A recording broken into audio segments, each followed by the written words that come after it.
Hello अस्सलाम वालेकुम viewers, कैसे हैं आप सब लोग। आज मैं बहुत ही मज़ेदार रेसिपी आपके साथ शेयर करने वाली हूँ और इतनी अमेजिंग रेसिपी है ये कि मैं आपको बता नहीं सकती।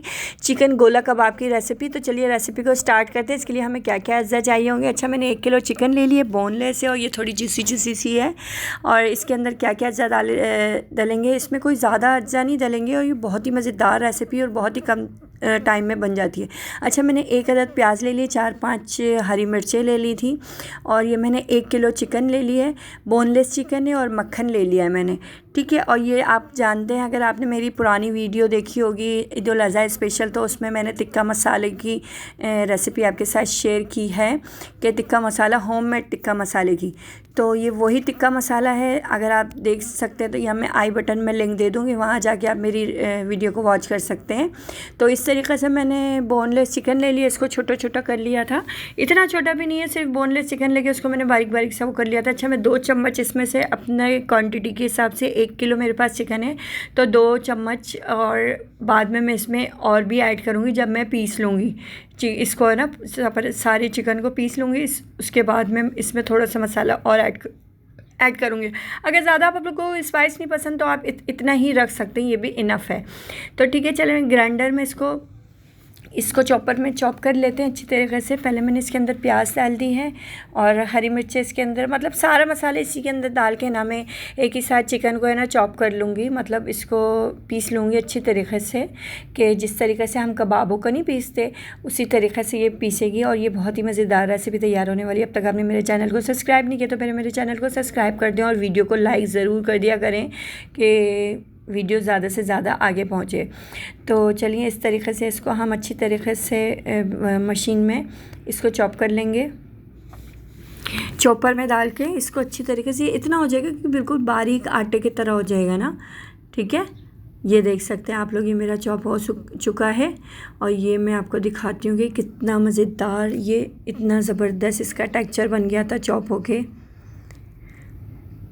ये देख सकते हैं आप लोग, ठीक है। अभी मैं दिखाती हूँ, ये देखें, ये देख रहे हैं आप, ये देख रहे हैं आप, ये किस तरीके से मेरा बिल्कुल ऐसा बन गया कि ना बिल्कुल ही ये चॉप हो गया। अच्छा, ये जो मेरा ग्राइंडर है ना, ये मैंने कहाँ से परचेज़ किया था ये भी आप मुझसे पूछ सकते हैं, मैं आपको बता सकती हूँ। और ये बहुत ही कम पैसों में और बहुत ही अच्छी क्वालिटी का ये चॉपर है मेरे पास। ये ऐसे नहीं बताऊँगी मैं, अगर आपने मुझे कमेंट्स किया जिसने, मैं उसको बताऊँगी। अच्छा, ये बहुत ही मतलब हमारे रेंज में आ जाता है, इतना कोई महंगा नहीं है, 5-7-8 हज़ार का ये नहीं है, ये बहुत ही सस्ता सा है और बहुत ही अच्छा है। और ये आप मुझसे कमेंट करेंगे तो मैं बताऊंगी, ऐसे नहीं बताऊंगी, ठीक है। तो ये देख सकते हैं मेरा सारा ये इसका जो मिक्सचर है ये तैयार हो गया है गोला कबाब का। अब इसके अंदर मैं मक्खन, 1 खाने का चम्मच मक्खन ऐड कर दूंगी और इसके ऊपर थोड़ा सा मुझे स्पाइस ज़्यादा पसंद है तो इसके अंदर मैं 1 चम्मच और मैं इसके अंदर मसाले को ऐड कर दूंगी। ये देख सकते हैं आप लोग, 1 खाने का चम्मच मैंने इसके, अच्छा ये मक्खन डाल देंगे। अच्छा, आप इसमें घी भी डाल सकते हैं, ऑयल भी यूज़ कर सकते हैं।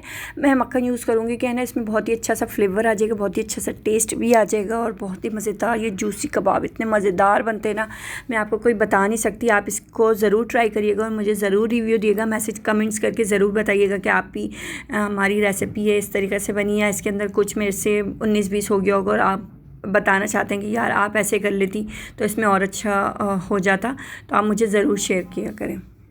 ये देखें, इस तरीक़े से हम इसको अच्छी तरीक़े से हाथ की मदद से इस तरीक़े से हम इसको कर लेंगे।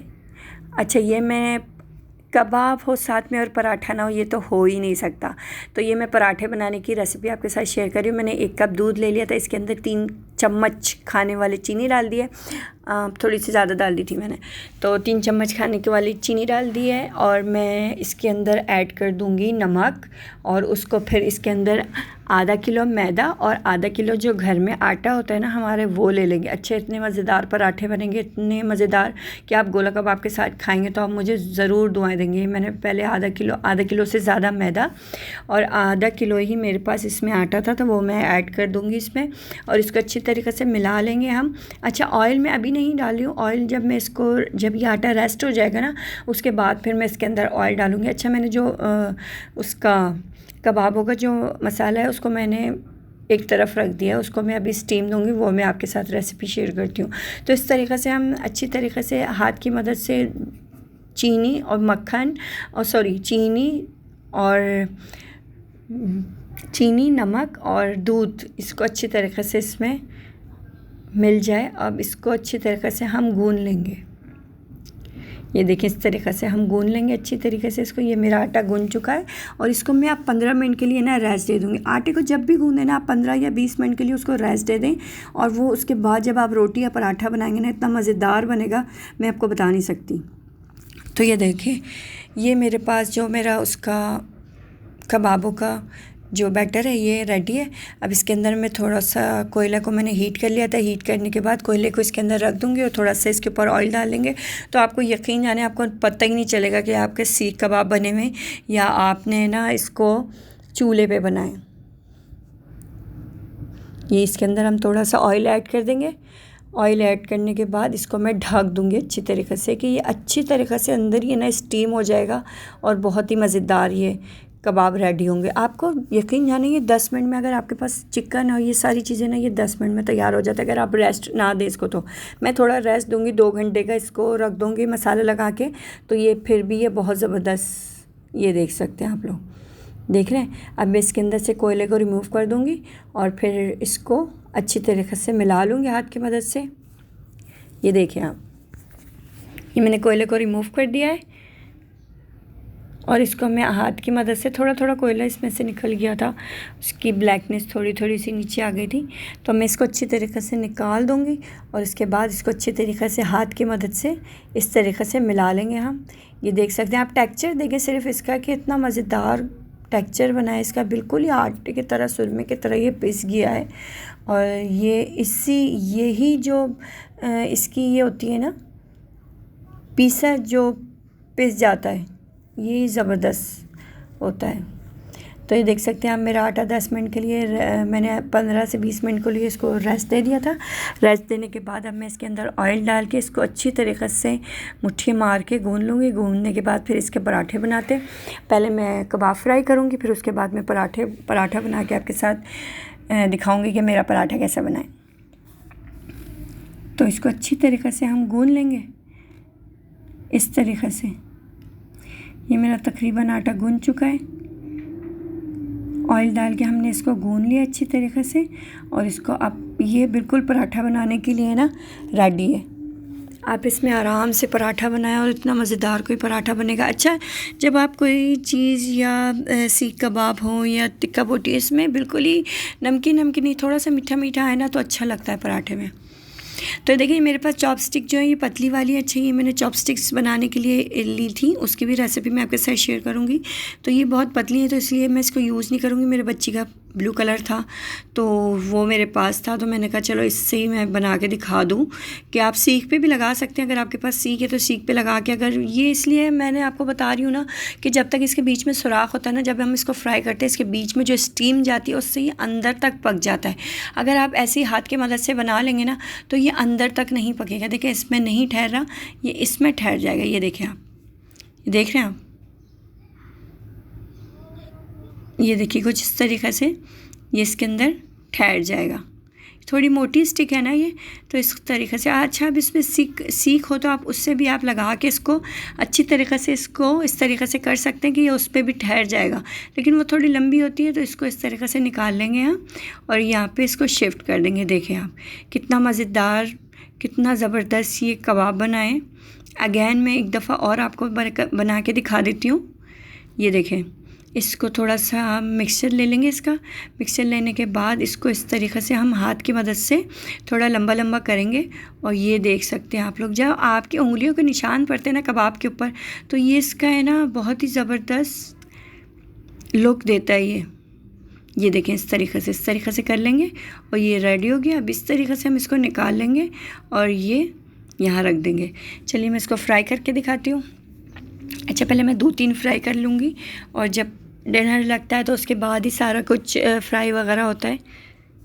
ये देखें इस तरीके से हम, अच्छा इसको हमने डीप फ्राई नहीं करना, इसको हल्का सा ऑयल डाल के और इसको इस तरीके से हम पूरे इसमें ले लेंगे और लेने के बाद मतलब घुमा लेंगे ऑयल को कि पूरे पैन में ऑयल लग जाए, कहीं से है ना ऑयल वो ना हो कि सूखा सूखा ना हो।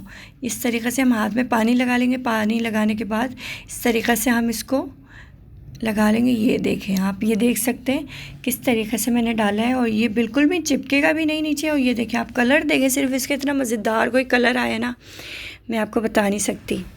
ये देखें कलर देख रहे हैं, ना चिपका है ये नीचे और ना ही ये कोई जला वाला है। ये इतना मज़ेदार इसका कलर और फ्लेवर भी बहुत मज़ेदार था मेरी रेसिपी का, ज़रूर ट्राई करिएगा।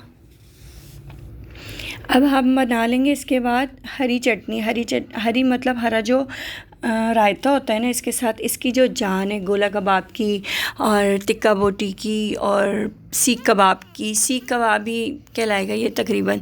तो उसके जो हमारे पास उसकी जो जान है ना, वो है दही का रायता। दही का रायता और हरी चटनी। हरी चटनी तो खैर मैंने बनाई नहीं थी, दही का रायता बनाया था। मैं उसकी रेसिपी शेयर करूँगी आपके साथ बहुत। ये देख सकते हैं आप लोग, ये देख रहे हैं, ये देखें कितना ज़बरदस्त कलर और इतना ज़बरदस्त इसका फ्लेवर और इतना ज़बरदस्त इसका टेक्सचर बना था और इतना ज़बरदस्त इस नज़र आ रहा था, मैं बता नहीं सकती। चलिए मेरा आटा गूंद चुका है, आटा मेरा हो चुका है। इसका मैं बड़ी सी रोटी बना लूँगी। बड़ी सी रोटी बनाने के बाद इस पूरी रोटी पे मैंने अच्छी तरीक़े से घी लगा दिया। घी लगाने के बाद इसके ऊपर मैदे का डस्ट कर देंगे। डस्ट करने के बाद इसको अच्छी तरीक़े से हम रोल कर लेंगे। इस तरीक़े से हम डस्ट कर लेंगे इसको। डस्ट करने के बाद इसको अच्छी तरीक़े से हम इसके ऊपर फैला लेंगे। ये देख सकते हैं इस तरीक़े से फैला लेंगे। जो एक्स्ट्रा जो इसका आटा होगा ना, मैदा है, इसको हम निकाल लेंगे जो एक्स्ट्रा होगा। और जब ये इसको हम फोल्ड करेंगे ना, ये मज़ेदार इसके लच्छे बनेंगे। इस तरीक़े से हम इसको फ़ोल्ड कर लेंगे अच्छी तरीक़े से।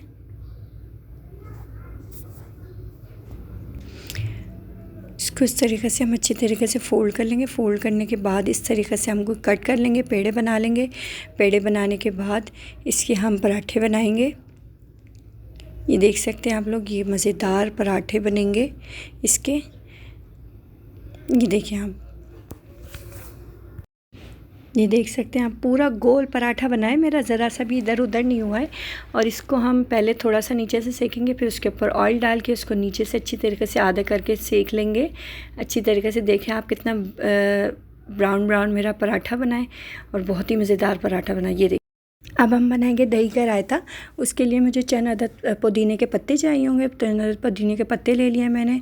ज़ीरा ले लिया 1 खाने का चम्मच और 3-4 मैंने 5-6 हरी मिर्चें ले ली थी। इसको अच्छी तरीके से हम इमामदस्ते में कूट लेंगे। कूटने के बाद हम इसको दही के अंदर ऐड कर देंगे और थोड़ा सा हस्बे ज़रूरत नमक डालेंगे तो बहुत ज़बरदस्त इसका ग्रीन रायता बना। और ये मेरे कबाब भी रेडी हैं। और अगर आपको मेरी रेसिपी कैसी लगी है मुझे ज़रूर बताइएगा और अपनी बहुत सारी दुआओं में मुझे याद रखिएगा। मिलते हैं एक नई वीडियो में एक नई रेसिपी के साथ। जब तक अपना बहुत सारा ख्याल रखें, मुझे दुआओं में ज़रूर याद रखिएगा। अल्लाह हाफिज़।